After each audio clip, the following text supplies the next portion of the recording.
Hello and welcome, horror hounds. Put down your crack pipes and hope you still have your feet attached to your body, because this is a crazy one. I'm Rob Pasercha. I'm Devin Shepard. And I'm David B. Jacobs. And we are Cadaver Dogs. What's up, guys? How you doing today? I have no response. I was just happy that we got to do these films. I think this was like such a fun round. I really hope people listening actually watch these, because I think they're well worth a watch. They're just entertaining. How's your horror life off the pod, guys? Any exciting things that you watched this week? I watched Young Justice season 4, or at least up to the episode they're currently up to. It's a DC cartoon superhero show. Of course you did. Of course It's pretty you did. great. Yeah. It's pretty great. Yeah. Decky, my wife, Decky, watched Last Night in Soho, and she liked it. I did not watch it, but she said it wasn't even really a horror movie. It was like the second half was more of a horror movie. It's absolutely a horror movie. I feel like it's fantastical. I don't know. It's horror, but I feel like it's fantasy for sure. Have both of you seen it? Yeah. Yeah. Okay, so I have to watch it now. We'll have to put our reviews up on our Twitter.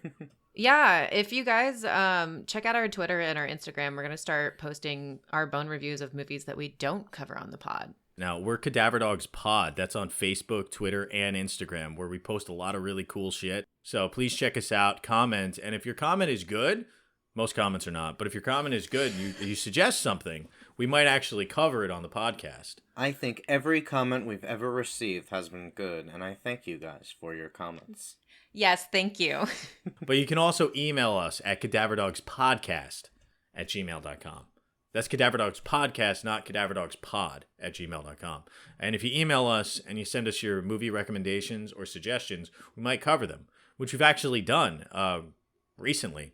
And if you listen to our Dawn of the Dead episode, that was a suggestion. And that's one of my favorite movies.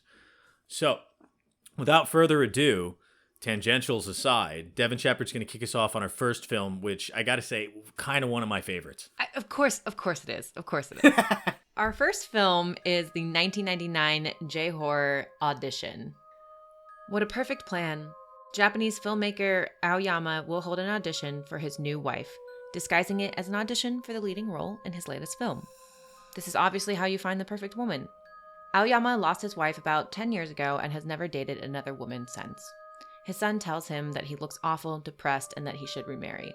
With that blessing, he holds the audition.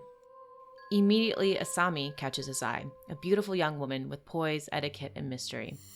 Aoyama falls hard and begins to pursue Asami. They date for a while and it seems she falls in love in return. But after they sleep together for the first time, she disappears. As Aoyama searches for Asami, pieces of her past begin to reveal themselves. And it appears Asami is not all that he believed her to be. Not as perfect, abused, a liar, a murderer? Who is Asami? Dazed from his journey, Aoyama returns home to find Asami waiting for him. She drugs him and, what details I'm sure we'll get into later, tortures him. What a fucking turn! Asami is not his ideal woman. She's his nightmare. Directed by Takashi Miike. Written by Daisuke Tengan. I think it's Daisuke. Daisuke Tengan. Tengan? I'm not sure. Tengan. Guys, we're going to fuck up all of the pronunciations in this. I am so sorry. I am really bad at other languages. I am like super fucking American. So I apologize in advance. My roommate is Japanese. He helped me with some of these, but I don't remember everything that he said. I tried. I did look these up. Yeah. And I did study. I'm just my you've heard me talk on this podcast enough, guys, to know that I have a problem pronouncing words. Yeah. I do want to throw in there, this is actually based on the novel of the same name by Ryu Murakami. Yes. I want to ask you guys, because I feel like it's a very complex movie. Do you guys think that Asami's character is sympathetic? Yes, I do. In shorter words. And I think she's sympathetic whether or not you believe the entirety of after sex, post-coital section of the film is a dream or not, if it's real. I think she's sympathetic in either case. And I think it's the best indication of how strong the genre of horror is in allowing us to sympathize with monsters. And I think the best types of movies allow us to sympathize with monsters. We can sympathize with Dracula, the Wolfman, Frankenstein, whatever.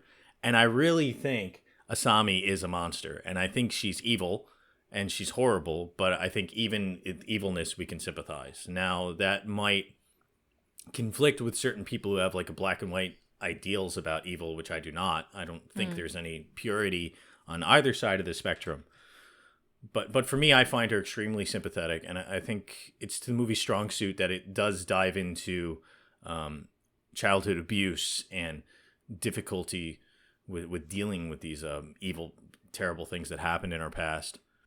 So yeah, I think she's very sympathetic, and I think she's a great character. I think it's difficult to sympathize with her. Like I agree with you, Rob. I think they give us everything that we need to in order to sympathize with her, but I think we're still missing a key element of like, we have these moments in her past of her being abused, of her past relationships with men, but I feel like what I'm missing is like what she feels about those situations. I think every time we learn something, it's from somebody else. Learn something about Asami, it's from somebody else. It's from someone else's point of view. It's from, frankly, a man's point of view most of the time. And the only reaction that we see out of hers is the way that she treats Aoyama at the end. And so I think I'm missing that like connection that makes me sympathize with her a little bit more. Like her character's like only like 70% there. I feel like we just like need a little more roundedness of her, if that makes sense. So I sort of disagree with you, but I just want to mention that I like that you mentioned that it's coming from a male perspective, because there is a reading of this film that the entire thing is coming directly from Aoyama's, I think I nailed it. Right. Aoyama's perspective. So I'm with Rob. I also think that Asami is sympathetic.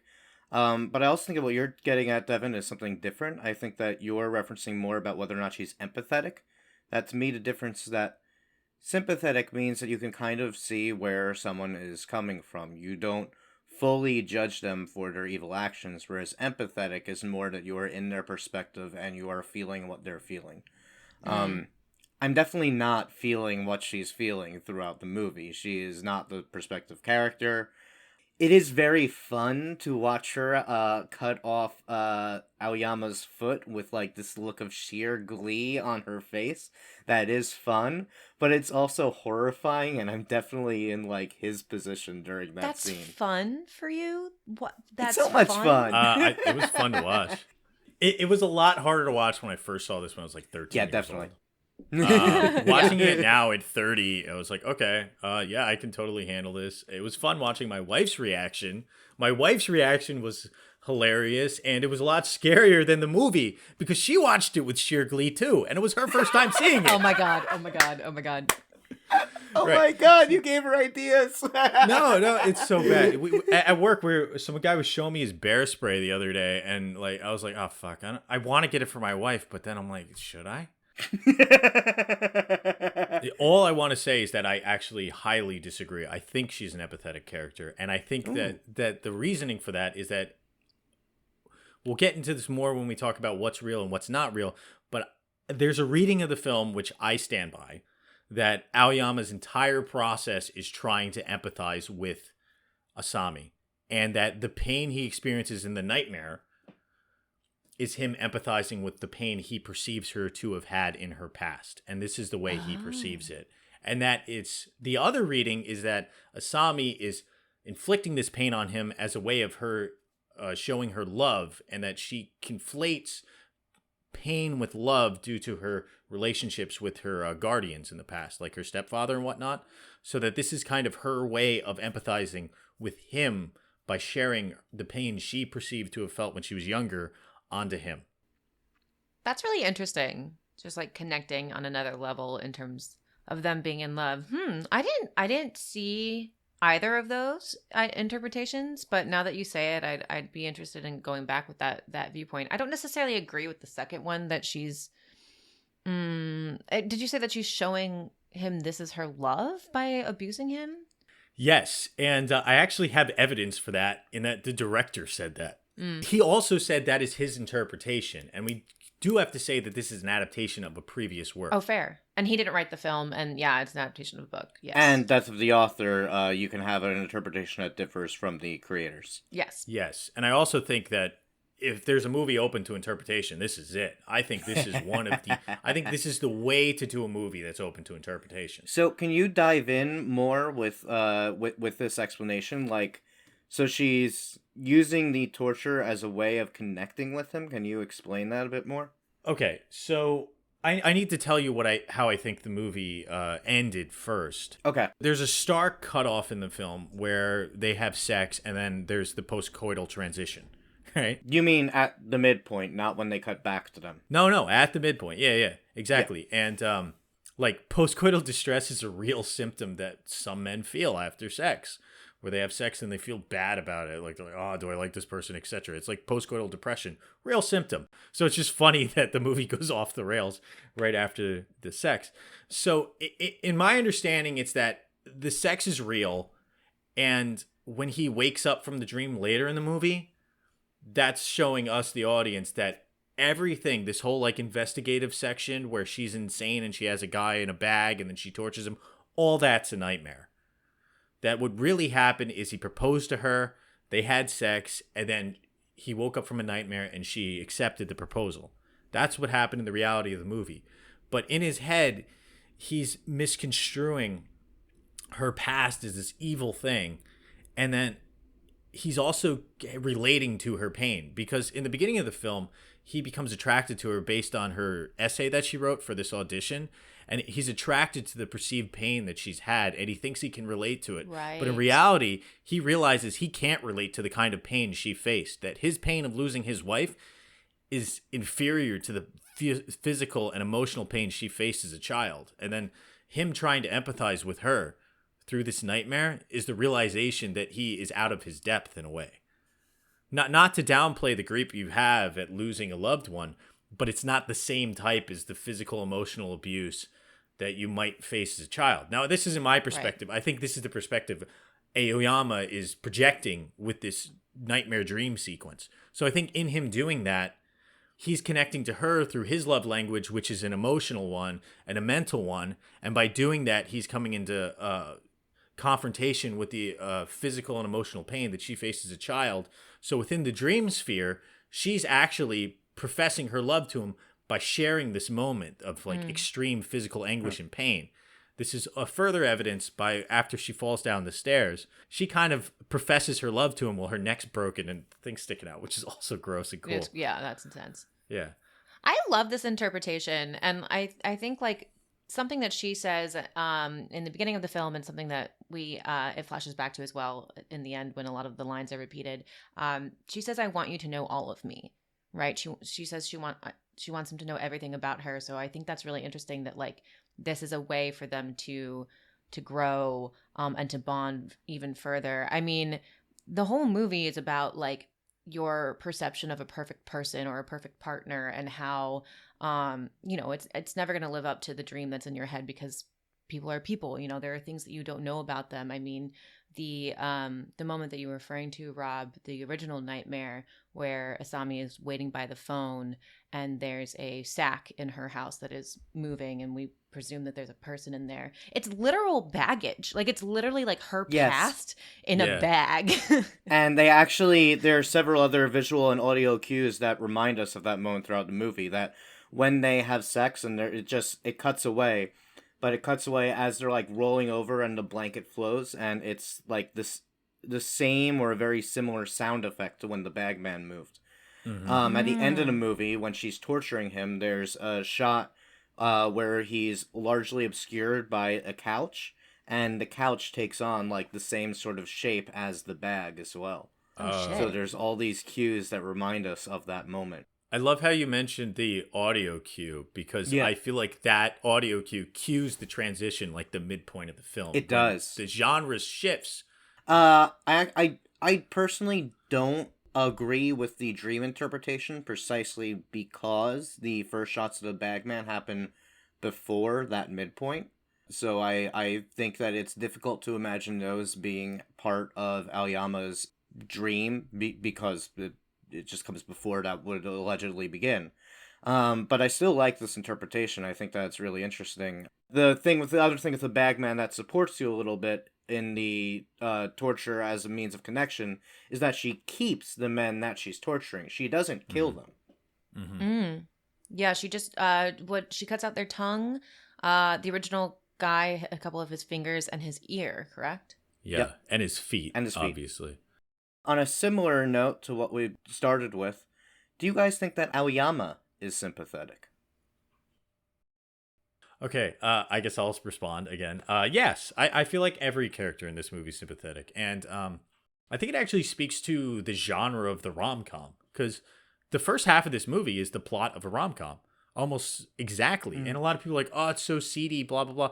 I'm like, yeah, but so are tons of rom-coms. There's like one where a guy pretends to be gay. There's usually a con that gets shifted. That seems to be the plot of a lot of rom-coms, even like Hitch, where like your con is shifting your personality, right?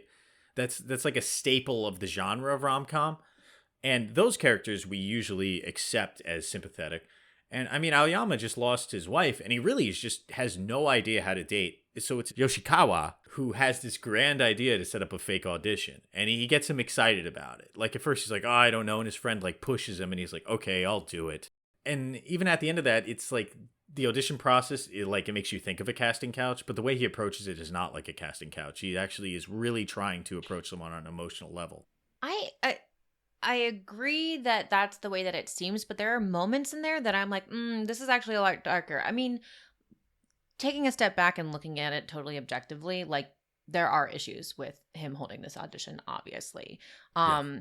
And the scene starts, and what was creepy to me is like, yeah, I want to sympathize with him, but then the scene starts in the audition and the blinds slowly come down and it feels like a jail cell. Like there's something just so creepy about the scene where the two men are so distanced by these women and they're literally judging them by their appearance, and they are like almost trapped in this room. Kind of like that Asami is in her apartment, her shitty apartment that's one bedroom, and is just like sitting there by the phone. I don't know. I think the director presents it as him also being a monster in a way. And I feel like if we're sympathetic towards Asami for all the reasons that you said earlier, we have to be equally sympathetic with Aoyama because of that. If we're sympathizing with her because of her abused past, we have to sympathize with Aoyama because of his loss. But they're both monsters in their own right. I agree with all of that. I mean, some of the questions that they ask in this audition are, have you had loveless sex? Would you work in the sex industry? It's like, these are not questions that are appropriate to ask during any audition. Like, that is not relevant. But, yeah, I mean, if we sympathize with Asami when she's, like, freaking murdering people and cutting dudes' feet off, then I think that we do also have to kind of accept that Aoyama can be a little bit sympathetic as well. I also think that the movie is clever in that it passes off a lot of the harsher aspects of the audition to Aoyama's friend Yoshikawa. That Yoshikawa feels like more of the monstrous force in this, but Aoyama is still going along with it, even despite his hesitations.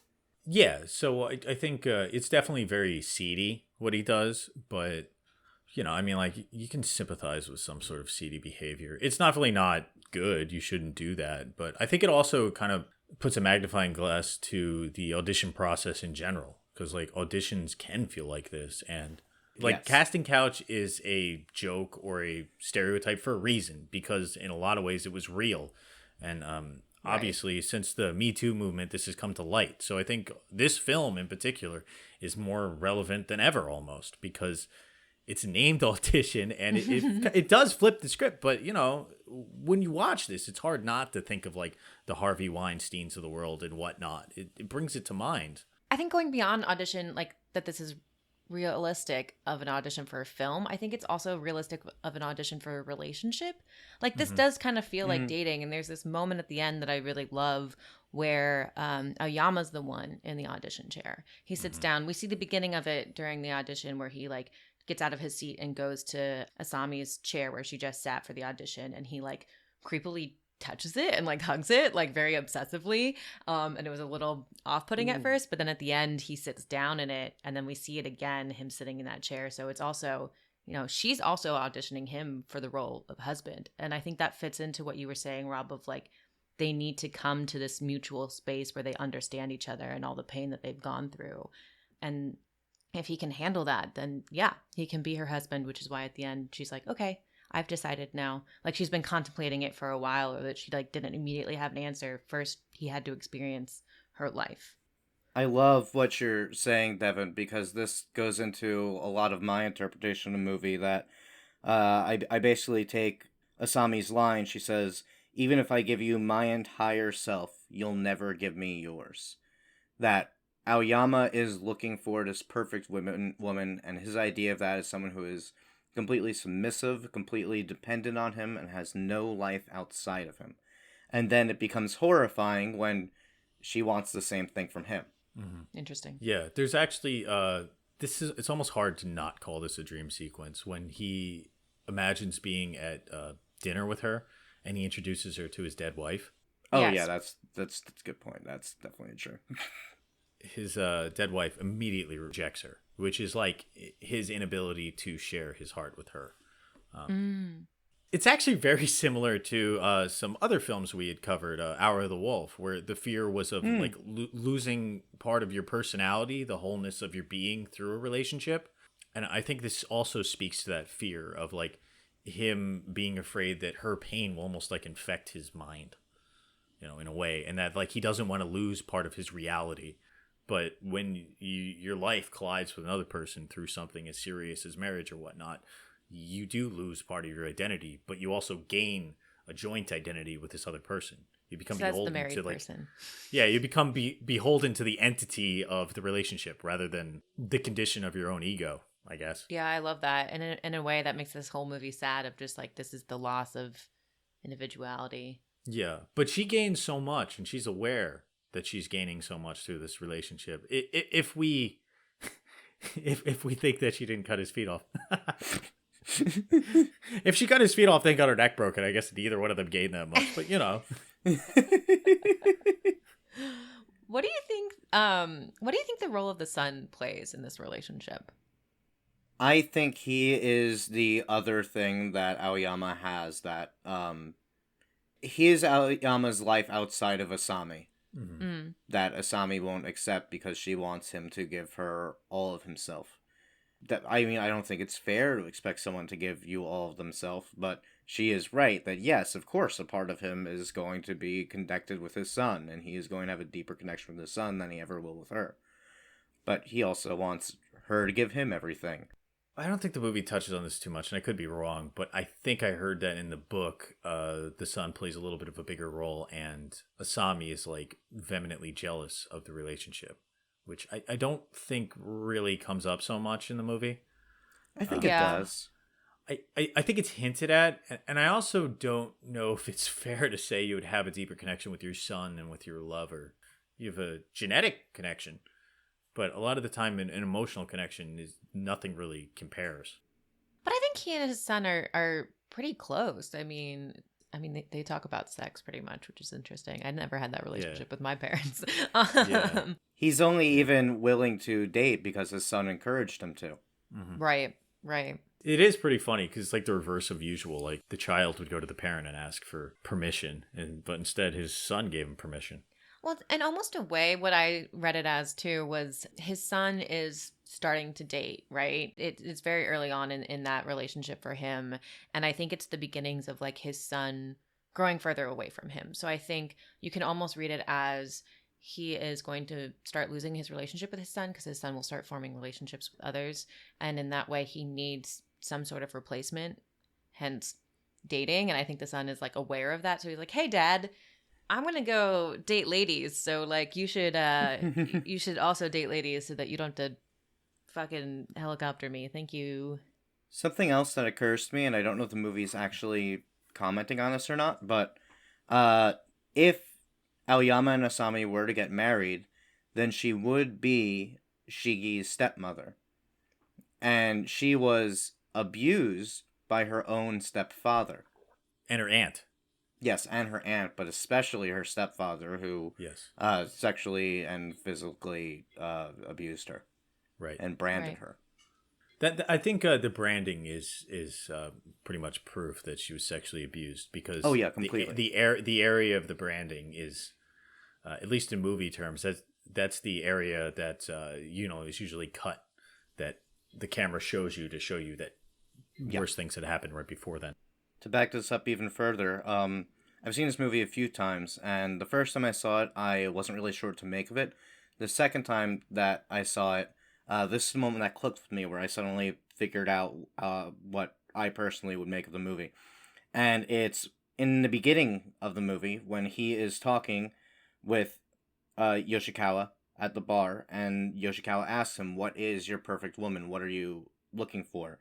When he describes someone who is mature, who has some career accomplishments, who sings and dances, he describes basically what society accepts as what a man should want in a woman, someone who is independent, who has a career of her own, who has life outside of him.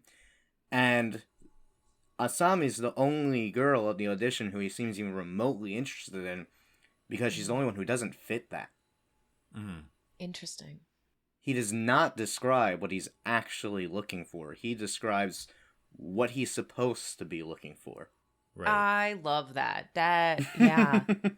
Yeah. And he's really just interested in her pain.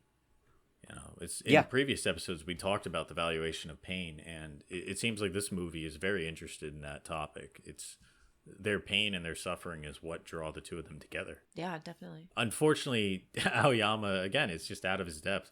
He doesn't realize the depths of her pain.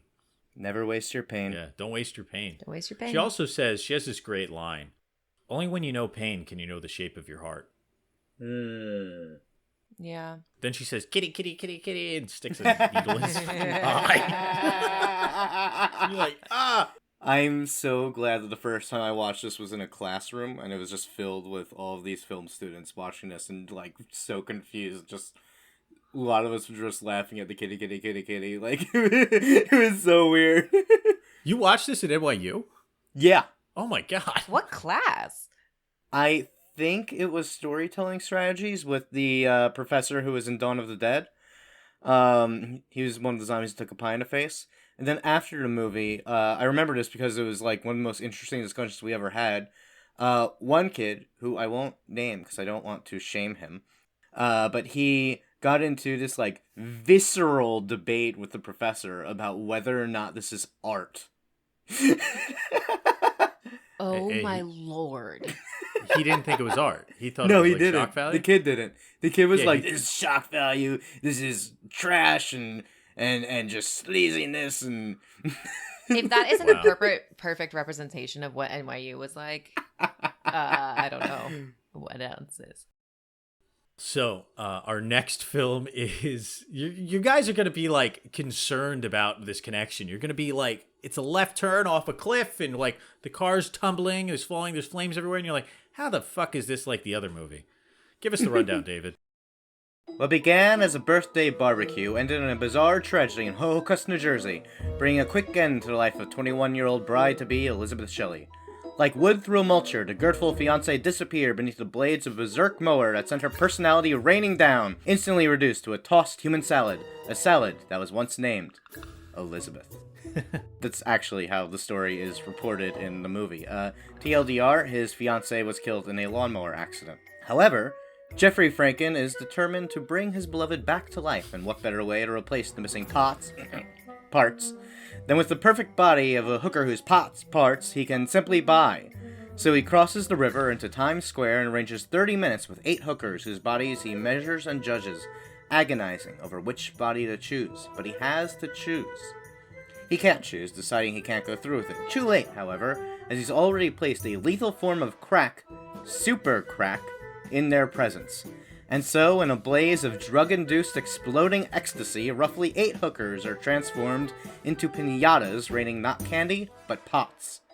Ah, super crack. Don't do drugs, kids. After apologizing, Jeffrey gathers up the remains and quickly decides which pots to use as he reconstructs Elizabeth, storing the rest to bring back later, of course.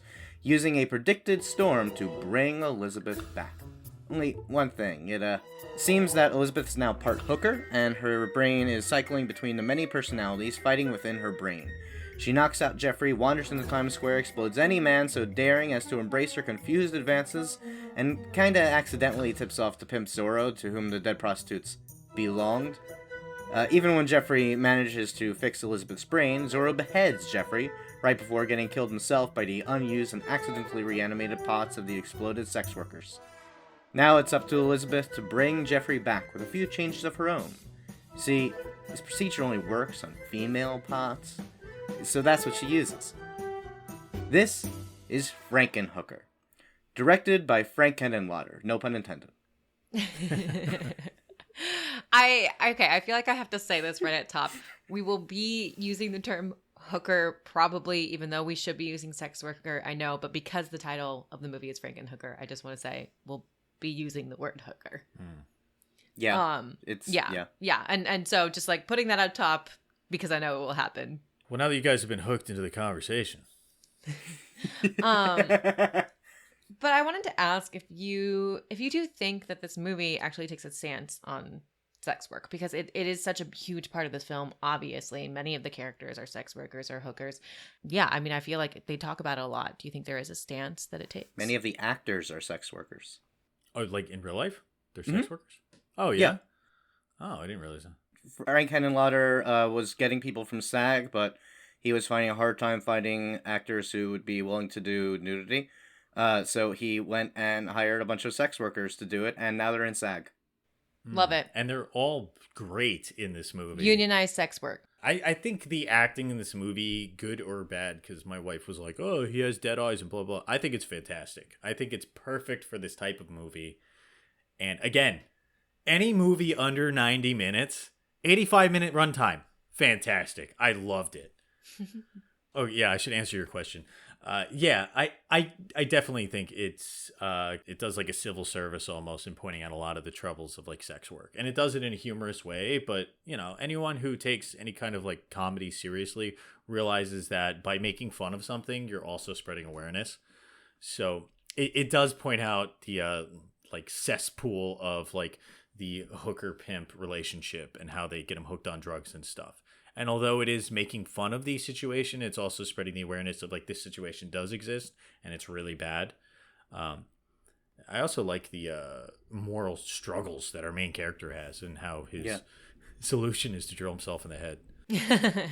Yeah, I mean, I agree completely. I think that, I mean, the movie literally diverges with a clip of someone on TV, a woman, advocating for legalizing prostitution. Mm-hmm. And she has an organization called Hooker, which stands for Hold On to Our Knowledge of Equal Rights. Love it. Love it.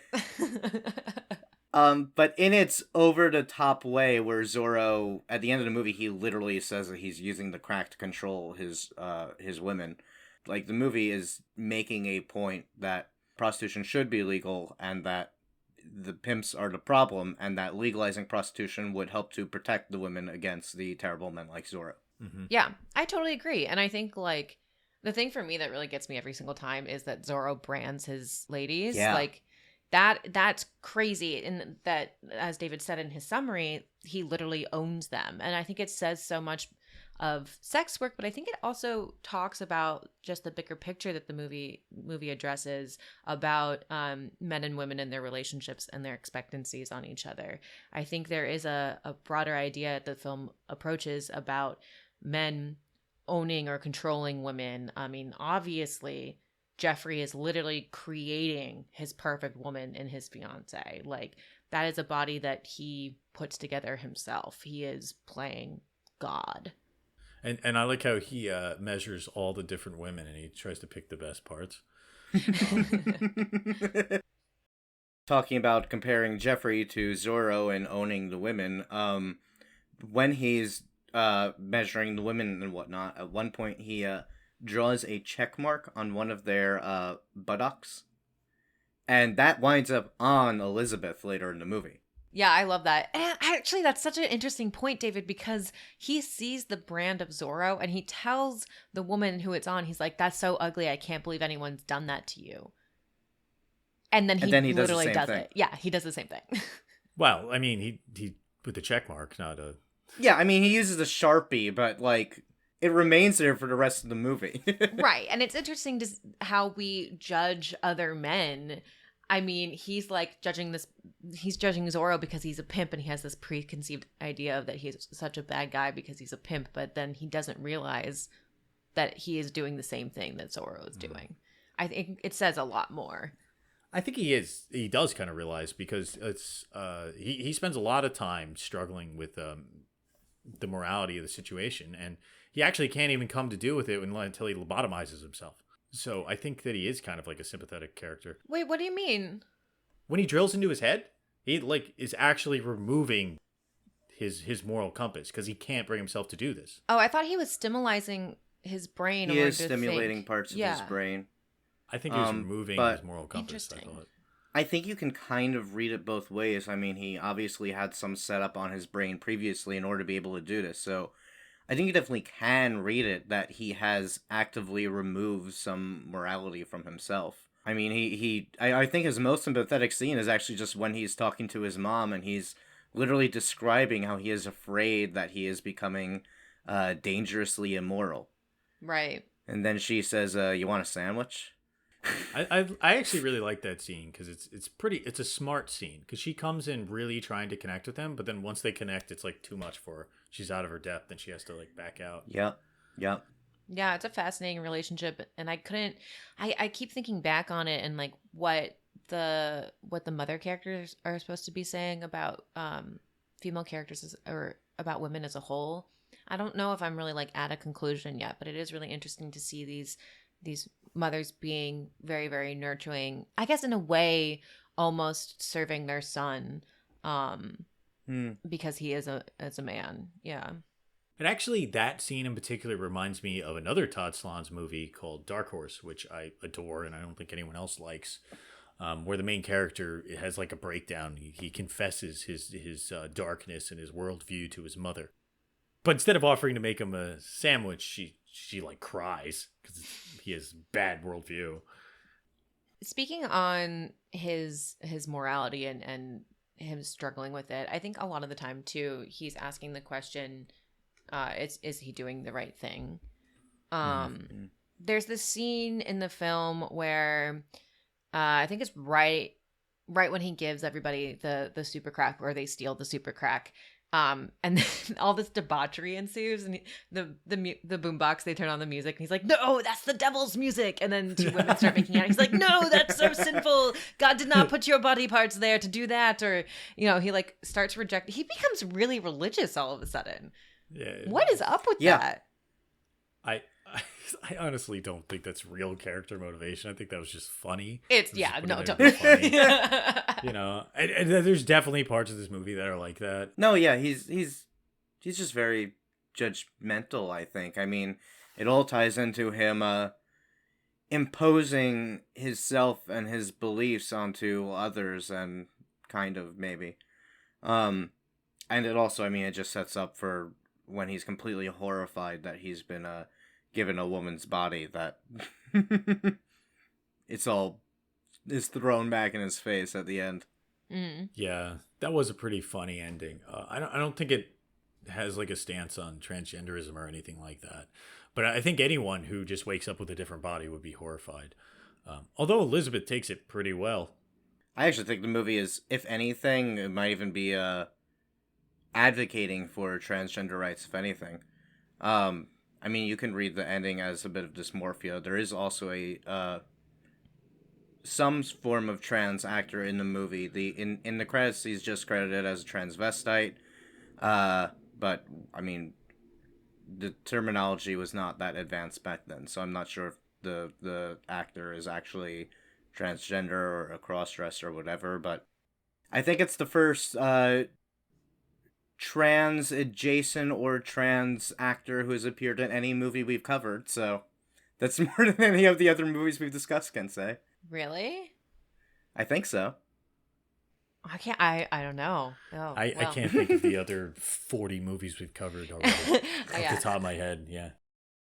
Do you sympathize at all with Jeffrey? At all? Yeah. Yeah. Okay. I think for the same reasons, this movie, for the first half, is pretty fucking sad. It's a guy grieving the loss of his loved one. And you guys were saying earlier for that scene with his mom when I mean, you said it, David, you sympathize with him in that moment because of everything that he's going through and he's being really tortured. So yeah, definitely. Grief is a fucked up thing. And I can totally sympathize with wanting to bring someone back from the dead. Yeah. And I think, like Aoyama, he actually literally constructs his ideal woman out of body parts rather than trying to find her through an audition process. But it's really similar in the creation of the ideal woman and then how that can go askew. I actually find it a lot harder to sympathize with Jeffrey. There's still a little bit because he does seem very, very aware that what he's doing is terrible. Yeah. But also, he really doesn't do much to stop himself, and it's pretty extreme what he's doing, so... Right, he says he is struggling with, like, killing another person in order to bring back Elizabeth. Then he winds up killing 8 people. By accident. Yeah, he brings them back to life, too. They're just malformed blobs things. Can we talk about that scene? Oh my god, it's so good. Just all the creature design of these body parts melded together to create these poor women who were promised that they would bring back to life. And if only they held on for a little bit longer. But when they come back and they get Zorro and drag him into the box and then also like grab the drugs at the end, because we assume that they're probably going to now stick him with the needle or it's a crack pipe. Make him smoke, whatever. Get him hooked on drugs. I just figured they were going to keep smoking. Also that. Yeah. Keep partying. But now he's one of them and in the box. I love it so much. It's fantastic. It's also like, the effects in the movie are overall not that great, which I actually really like. I think that it adds personality to the film, that it has such cheesy effects. But in that scene, those effects are fantastic. So good. Also, the brain with the eyeball looks really good. Which is a reference to The Brain That Wouldn't Die. Yeah. Is that a movie? I've never seen it. Yes.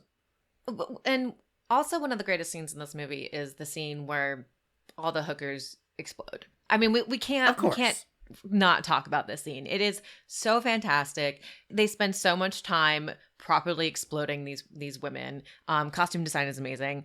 I was reading an article in Morbidly Beautiful, and I actually couldn't find the author's name, so we'll link it in the show notes. But they had a really interesting take on this as, we talk about objectifying women. This movie obviously is about objectifying women. And they talk about how, yes, it's a schlocky B movie, and it's very, very obvious the people that are exploding are mannequins or are fake. But this author goes on to talk about how, it is an interesting representation of showing that it's not the real women exploding, that it's a version of themselves or a mimic of themselves or their literal body parts of themselves and not necessarily the human that is exploding. That makes sense. They're reduced to literally just pots. Exactly, pots. Yeah, they're like mannequins too, because they're in the store window shopping for hookers. The first time I watched this, I found it surprisingly sad, actually. Particularly when Elizabeth is back and as the Frankenhooker is walking around Times Square. And she's cycling through all the women in her head and just reciting lines that they've said throughout the movie. It I don't know why, it just really fucking hit me that first time I saw him. That is so sad. And I feel so bad for her. Maybe that's why I don't sympathize with Jeffrey as much, because I'm just what kind of monster would do this? Wait, why do you feel sad for her? Could you go on to explain a little bit more? Because the way that she's been objectified, and transformed, and he's spent so much time focusing on her body that he left her mind to rot. And it almost feels like she has some sort of dementia, but no one even seems to care. No one is really recognizing that she is uttering gibberish. And, like, she is just going through motions. Right. And that guy at the bar is like, oh, honey, yes. Like, I'll just take you however you are. And so many people, yeah, I love that. So many people, when she goes on the train and she enters the bar, they're horrified by her face and by her body. Someone calls out, is she diseased? They can't see her past her body, even when she's obviously going through a rough time and not saying anything that makes sense. No one's worried for her. No one wants to help her because she's wearing a bikini. Yeah. So I was going to ask you, David, why you wanted to compare these two movies. And I think in a large part, we just kind of answered that question in that it's about this process of trying to create your ideal lover. Yeah, exactly. The scene of Jeffrey measuring the women is basically his own audition. Mm-hmm. And both men are ultimately punished by the women that they've been objectifying.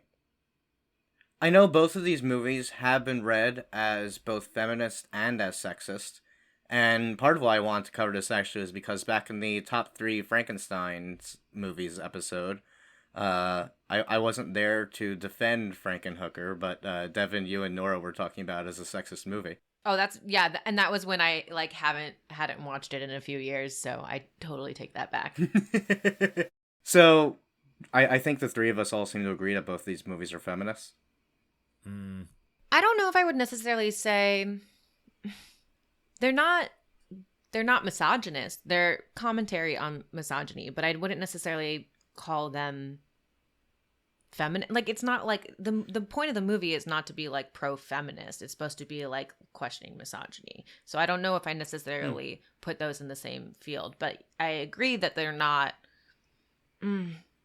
sexist. The point is that they point out what is wrong with us being sexist, but I don't think that it's necessarily sexist or not sexist. Does this make sense? Yeah, no, it does, and I actually agree with you. I think that the term feminist is like so loose that it can be applied to like anything, especially if you think of it just someone who agrees that women should have equal rights. It's like, okay, in that case, pretty much all of us are feminist. But when you're talking about like real feminism or like first wave versus third or fourth, and you get into the specifics of it, then it's a lot more difficult to apply that term to other films. And like Frankenhooker, it's hard to call it a feminist movie because it does wallow in this like extreme nudity and stuff, which I totally fucking enjoyed, and honestly my wife enjoys too, which is cool. But there's like a lot of boobs, and we're supposed to like the boobs, and it's kind of hard to say that it's feminist, where it's just like, oh guys, gawk at these boobs.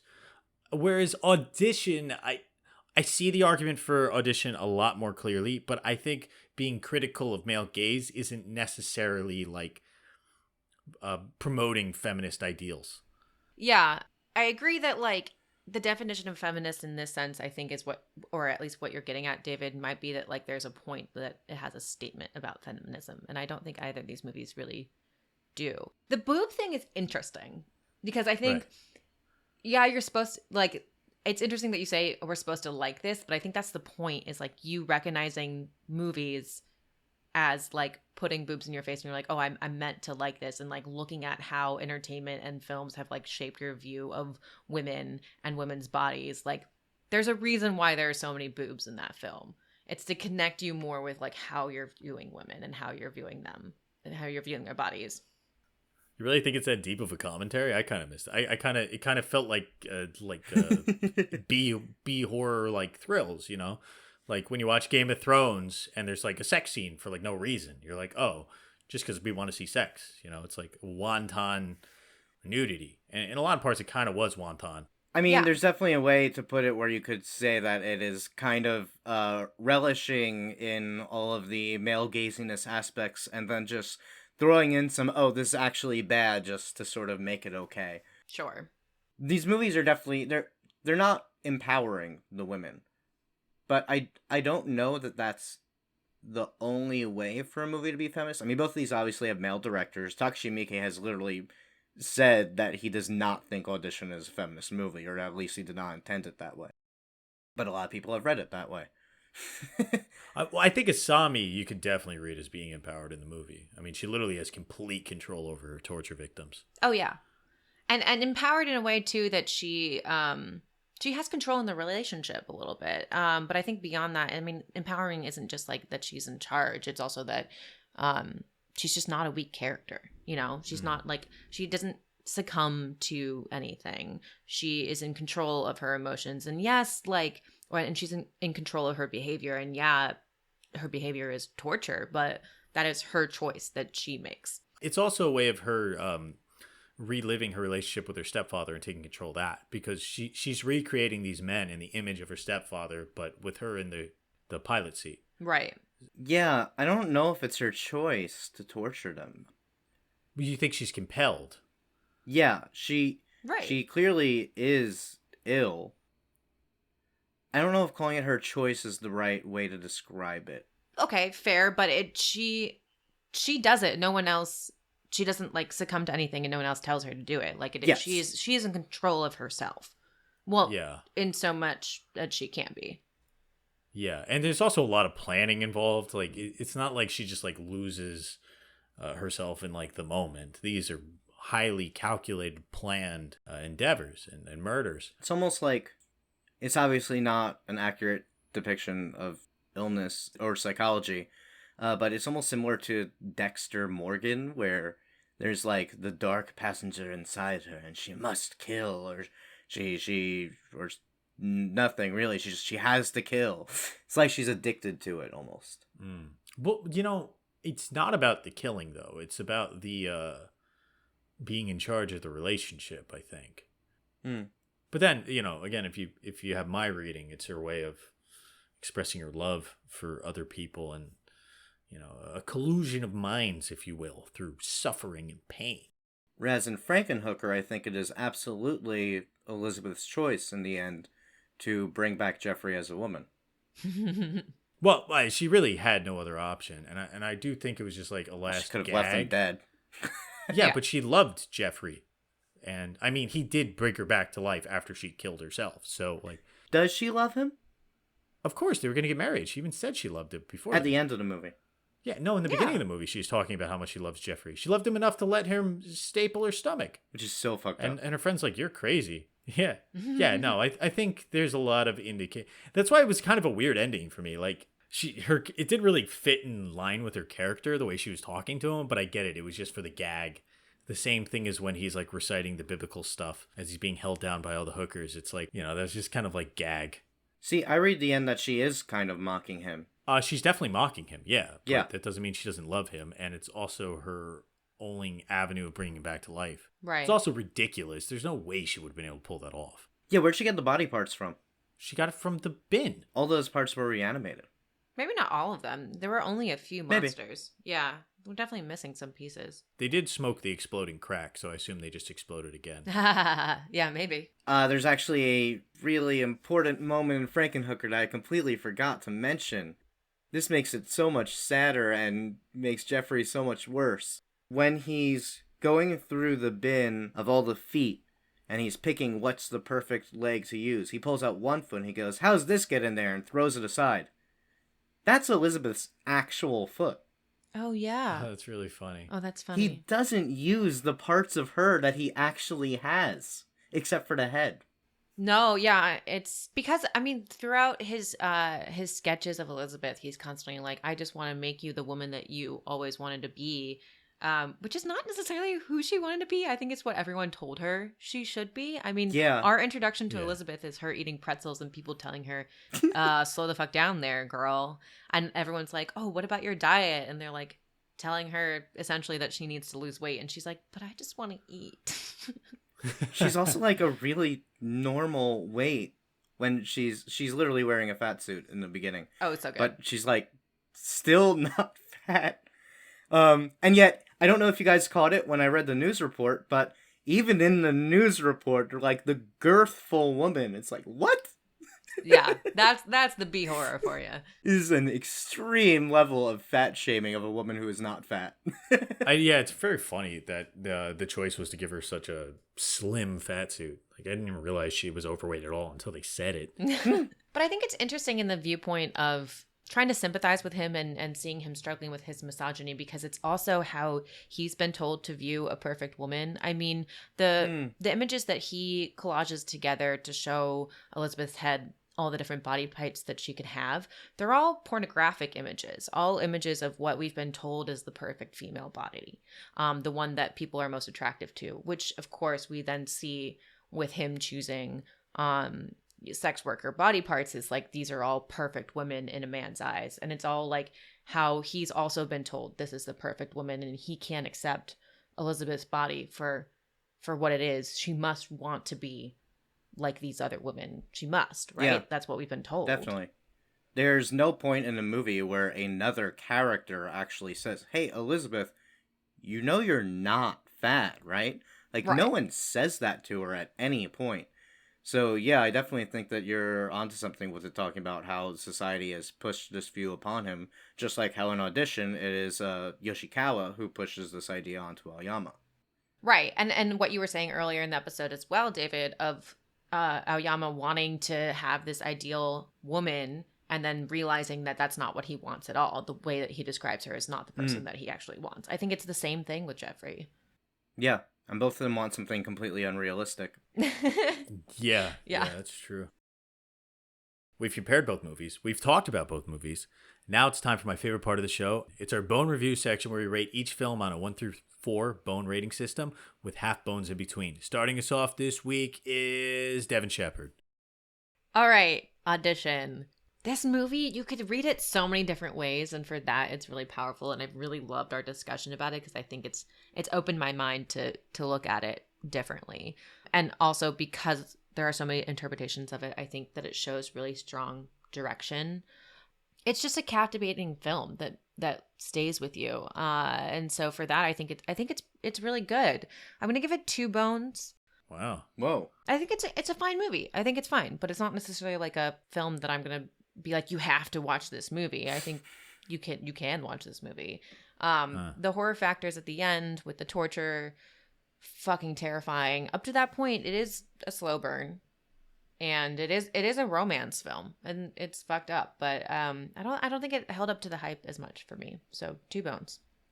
Frankenhooker, on the other hand, I love this movie. From the very first time I saw it, I fucking loved it. I tell everyone they need to go watch this movie. It was recommended to me by Bill Murray, not in person, but in some interview, someone asked him what his favorite movie was, and he said Frankenhooker, and I was like, must watch that film. Really? That's also on the box. That's how they promote it on the box. They're like, Bill Murray says it's the best movie of the year. He's fucking right. It's fucking good. There's so much more to it than it just being like a fun beat horror film. I love it so much. I think it's really smart. I think it's really well done. I think the costumes are great. I think the makeup is great.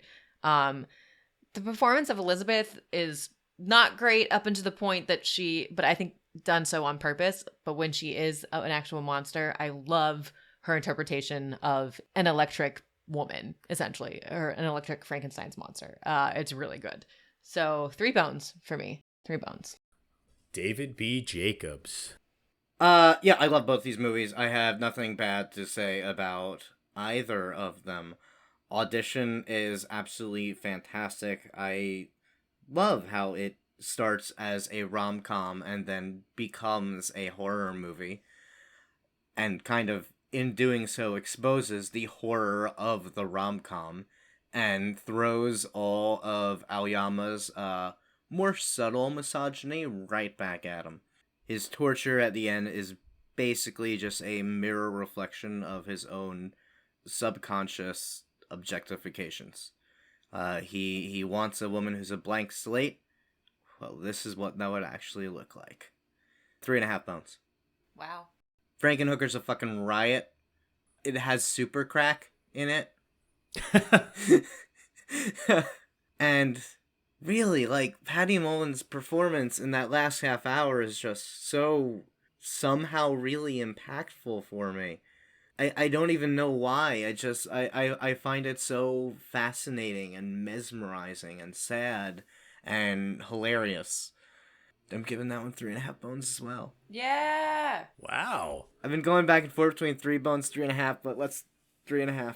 Woo. Okay. This might be the first time that my reviews are really close to David's. I'm going to start with Frankenhooker, and he took the words out of my mouth. Super crack, 3 bones. It's really, really funny. I think it has just such strong direction. I feel like every decision made, even though maybe the acting wasn't A-list or anything else, was just the correct decision. So super crack, amazing directing, really funny, and it's 85 minutes. Basically all my favorite things in a movie. Oh, and plus tons of boobs. Love boobs. Boobs is like 2 good things. Great. Now we're going to talk about Audition, and Audition holds a special place in my heart. I really like this movie, and the shock value just always gets me. This time around, it wasn't the kitty, it was the throw up in the doggy bowl. That was really gross. The genre flip is so strong and so interesting, and it is a very slow burn, but I think the acting's fantastic. I really like Asami, and when the movie came out, there was some controversy. Some people thought she was terrible. Some people thought she was fantastic. I err on the side of the latter. I think she's very, very good in this, and I think she's very well cast just for her physicality alone. So I agree with David. 3.5 bones. It is just shy of masterpiece, and on a different day, I might give it 4 bones. Wow. Nice. I feel like I maybe should have upped it a little bit more. Whatever. It's fine. No. You're allowed to have a different opinion, Devin. No, I know, but I'm usually the one with the different opinion. I don't You guys care. should stand by your bad opinions. I'm okay for that. I just don't know how to rate anything ever. Anyway, go ahead. You're not on the level of the woman who walked out of the screening and scowled at Takashi Miike. You're sick, and he's like, Right. Cool enough. You know that guy's directed like over 100 movies. Crazy. He's Yeah. insane. he shot Audition in 3 weeks, which is 1 week longer than normal for him. Wow. Wow. Frank Henenlotter, on the other hand, has like basically 3 movies, and all 3 of them are fantastic. Rob, have you seen his other movies? What are his other movies? Basket Case and Brain Damage. Oh, I love And Basket we will Case. cover them. We will cover them. Okay, so that's it for this week, guys. Take your prosthetic feet and put them back on and leave, I guess. I'll see you next time. I love that can apply to either movie.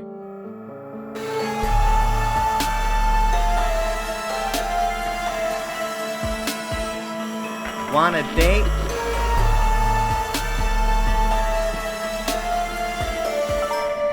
Need some action?